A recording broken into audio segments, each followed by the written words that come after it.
Tajabut pidan Haidara sembahyang pihan Kalet lumayang Haidara tayu batanda Menata jabut Haidara dengan sembahyang Dasir lumayang Kegada ulun usaha Ulama temagun digata dengan masakan Masjid tepitan digata wahai udara Merna temagun digata dengan masakan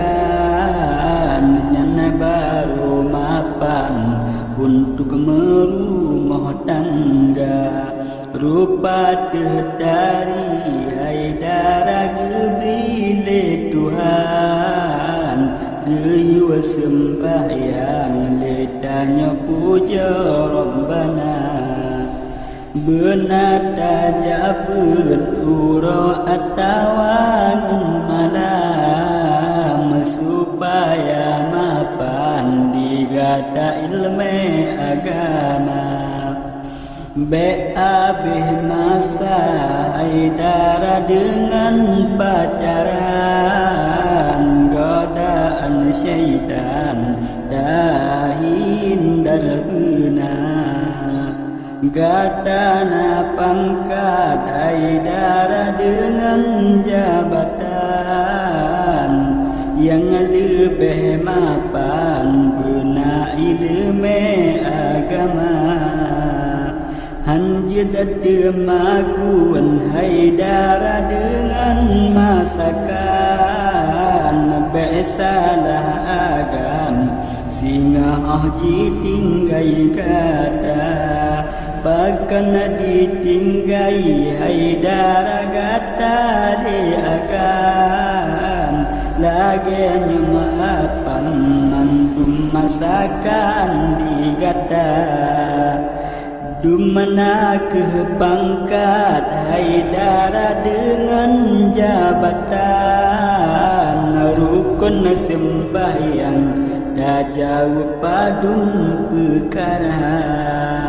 Belep lumayam yang nanti dalam pikiran Rukun Islam sembahyang datu ohana Karena ulun tulah Haidara yang lep lumayam Mata makut adanya menyesai ulun dengan kata Bukan ke pangkat Haidara yang lun harapkan Bukan jabatan Haidara yang ulun minta